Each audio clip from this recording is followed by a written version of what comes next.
am here tonight with La Lucha. Let's Yeah, talk about Whitney James that showed that uh, it was not quite the ordinary La Lucha that performed because John yeah. decided to do one of my tricks. John, why don't you tell me about that? What happened? Why did LaRue play in your place with Whitney James at Timucua? Oh, yeah. Oh, well, I had this accident while washing the dishes, and I broke a glass of wine and in my left hand, and I ended up having like 5 or 6 stitches on my thumb and another 3 or 4 stitches on my middle finger. So I was completely out of commission for at least 4, 5, 6 weeks, and I was actually playing with my other 3 fingers, these 3 fingers are 2, 4, and 5, and I was finding these cool chords that I could play with those 3 fingers. And I had all these gigs lined up, and it was really crazy. And we had the Suncoast Festival not too far after that, Yeah. so it was yeah, it was really crazy. Well, John is also a hand puppet aficionado, so that really cut into his time, working gigs for that Pun, as well. pun intended, of course. Yeah. He could only play vampires You, with you his guys, hands. you guys remember my thumb, right? I'm still Oh missing a chunk of yes, thumb, but it's not bad. I mean, it's working. So Wow. that's what's important. Yes. it's Yes. okay. For How's playing your trumpet, shoulder? it's not that important. For playing golf, that's the one finger I could do without with playing golf. You don't need it, so it's fine. So very cool. So and of course, like about the other two thirds of the trio. Uh, so I mean, of course, like the trio is not always like integral, like meaning things happen and you have. So this is a perfect example. Like you had to play with Larue, so guitar instead of piano. Like what does this bring? Challenging, maybe opportunities, like musically. What happens when you're in a situation like that? It's a really cool thing because it definitely from the bass perspective, you're playing with an instrument that's more closely related to the one that the guitar. It's another string instrument, so um, it's and Larue's just an incredible guitar player, and he can cover so much ground. But it's funny too with Larue specifically that he was one of our teachers in college. Yeah. So some of the early gigs that I did with Larue, I was always kind of like, I remember him telling me things that like, don't play tense when I'm playing guitar. Like he didn't want me to play anything closely related to a chord on the bass, or all these little things that you're like, should I be doing this? Should I do that? So you kind of get into that mindset. But then we play with Larue a lot, and we have a really good rapport. He has incredible ears. So Yeah. and so it's really cool because it's a different interaction. Mark and I are very in tune with each other. From the very first time we played together, we just kind of had this connection. I mean, with John too, but specifically bass and drums. But when you have a different person in between, the interaction changes because it's kind of going around. So it's very cool to have that and be able to be open to that. And when you have somebody there that like I said with Mark, I feel this trust that we have each other's back. So if one of us tries to go crazy at some point, try new things, we know that the other one's there to to get us back into the thing. So it's very cool because we can open up in terms of experimentation and really listening to each other. So specifically with Larue and Whitney, they've worked together a lot. I've actually done a lot of the arrangements for Whitney, or I've worked with her a lot on the arrangements together with her. And so it's very cool to have that. I know Whitney really likes Larue because of his ability to sound like a bigger instrument. He's not like a guitar player that sounds like a standard guitar player. So, but at the same time, there's a certain limitation. You can't play big chords like a piano would. You can't play as pianistically. So, but yeah, that was a really fun concert. Yeah, I don't know, Mark, if you have something to add to that interaction. Yeah, I was going to speak to what you were just saying, which was, normally a piano can cover so much ground harmonically on 88 keys, and normally a guitar, the energy stays in a smaller box. but with LaRue, it opens up just as much as a piano. And also with the arrangements, because, you know, LaRue's reading the arrangements, they might go in a different direction, or we might feel the rhythms in you know, the beat might feel differently. And so it does keep us on our toes on how we're hearing things harmonically, or just, you know, contour wise within the tune. So yeah, it's fun and different. I've always find also that it's often the case that guitar players like who sound pretty fat, like Larry has a pretty fat sound, and when you're talking about a vocalist, like it's pretty easy on the piano to be creative and active in what's happening and stay out of the vocalist's way, because you can be so far outside of our range on top and at the bottom. But with the guitar, pretty much everything he does is in our range. And so it's always like interesting to me how different guitarists deal with that situation, and then what that does to the whole band. Like it's that's why I was asking you. It's like it's interesting to me. Like you know, both John and LaRue listen a lot to what's happening and react to that, right? But their tools to do that are different, because the tools at their disposal are different. And so, you know, like LaRue can get almost infinite sustain, you know, with different kinds of things that he's got at this, you know, on the floor, mainly. And then, so that, you know, John doesn't have that on a piano. I mean, he does on the keyboard to a certain extent, but on the piano, like there's not infinite sustain. So, whoops, all of a sudden that creates some constraints and challenges and opportunities to do more. And like I said, like that range, that extended range is an asset to play with a vocalist, because you could play out, you could be busy and not be in her way at all. Whereas, you know, if LaRue gets busy in her range at the wrong time, it's just going to be a wash, and you won't get to hear anything. Yeah. In the same instance, but actually a different concert, Alejandro couldn't be there because of a birth of his daughter, and LaRue played bass, and John played keyboard. And so it was the same thing, but different instrument, which was, you know, he was playing electric instead of, you know, upright. And it was the same thing, as, you know, it's just different instruments. So, and you know, in my experience with that, because I've known a lot of bass players who also kind of double on guitar, well, you know, and then I also know guitarists who double on bass. And guitarists who double on bass, they see the bass in a different way. They hear the instrument because they're used to be in the middle of the mix. They play it differently. Even like Biréli Lagrène, you know, like this gypsy guitarist, like, you know, or, you know, hot jazz kind of guitar. I mean, he's played heavy metal, he's played everything.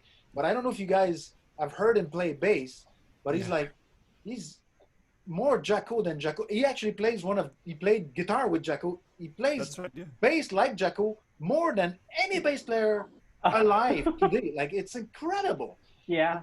You know, but he's not a bass player, he's a guitarist. So he approaches it a different way.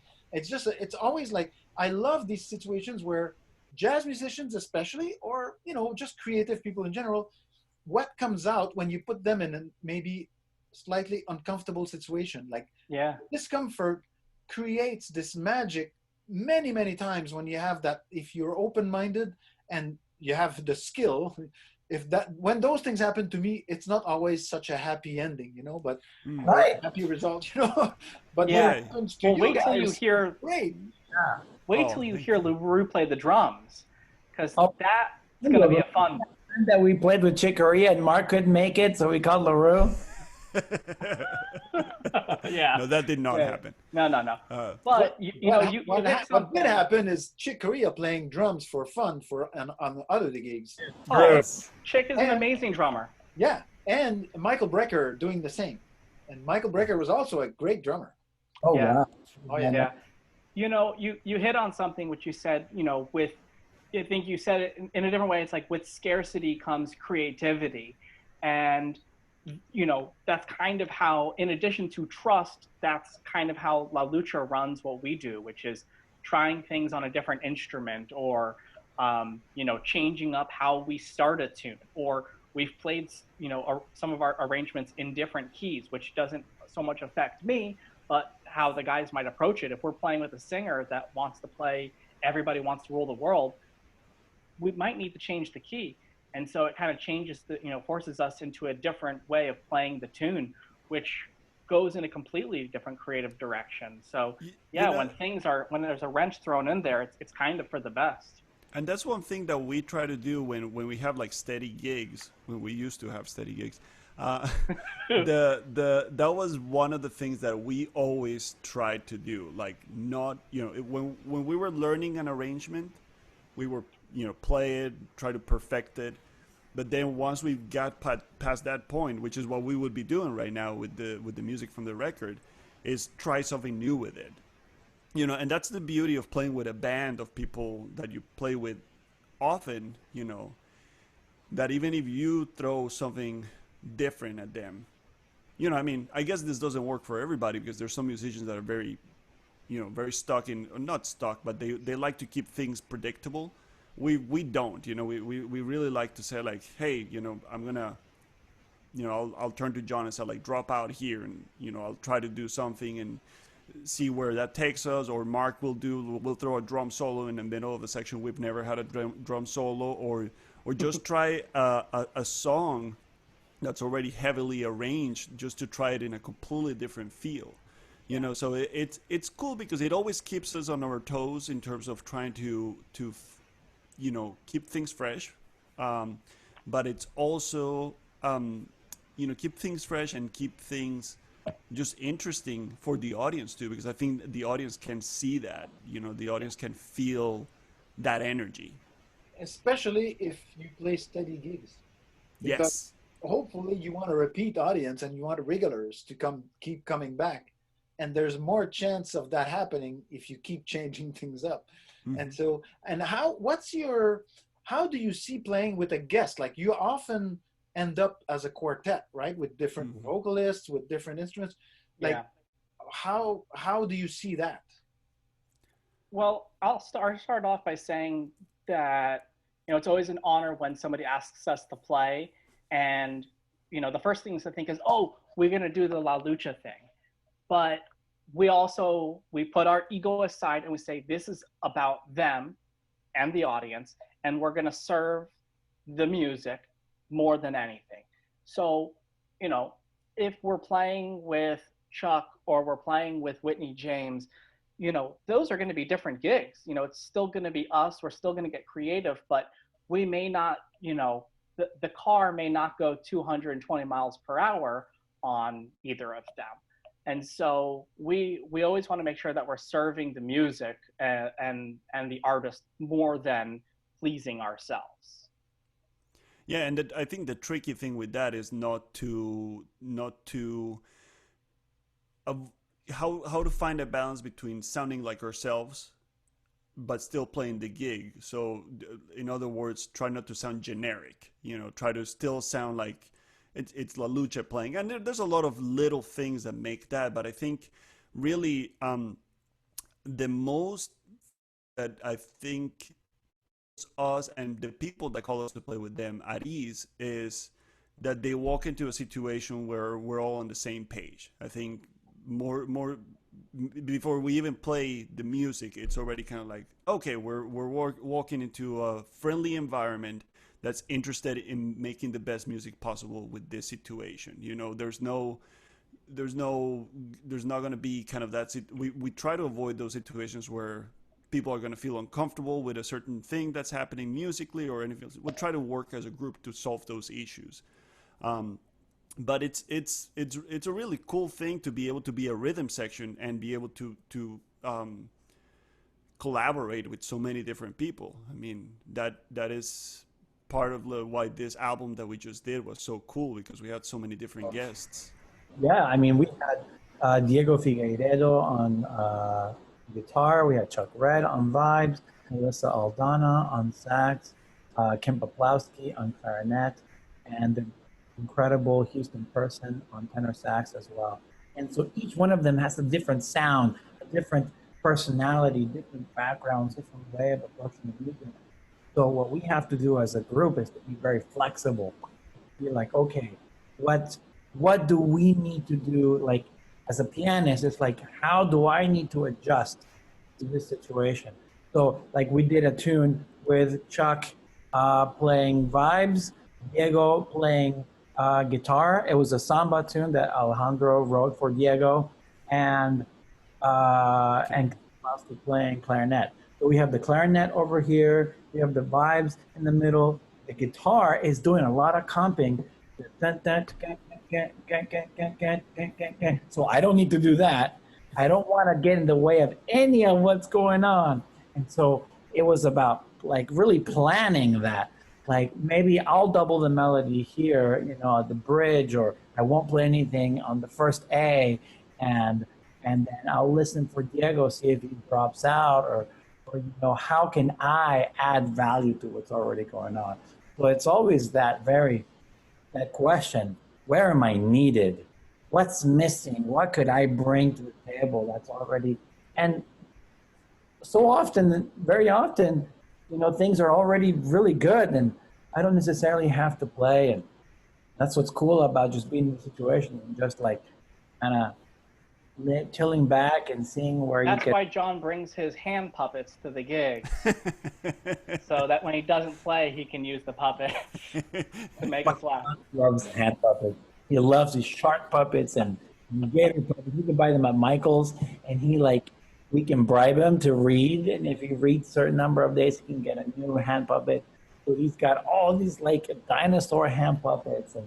Sure, they're his, right? Yeah, Benoit, we want to say thank you first of all for having us here to talk about our La Lucha hand puppets that we're selling.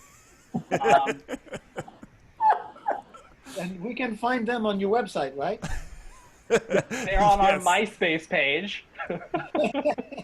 We have one that's 2-for-1, which is the John turns into Mark model. All we do is turn the hair upside down. Yeah.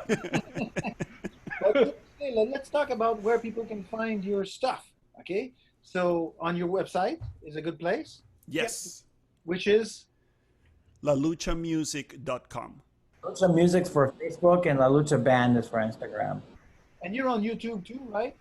Yes. Yeah, all social media platforms. If you find us anywhere you listen to or find music, we're there. We're on all streaming aggregators.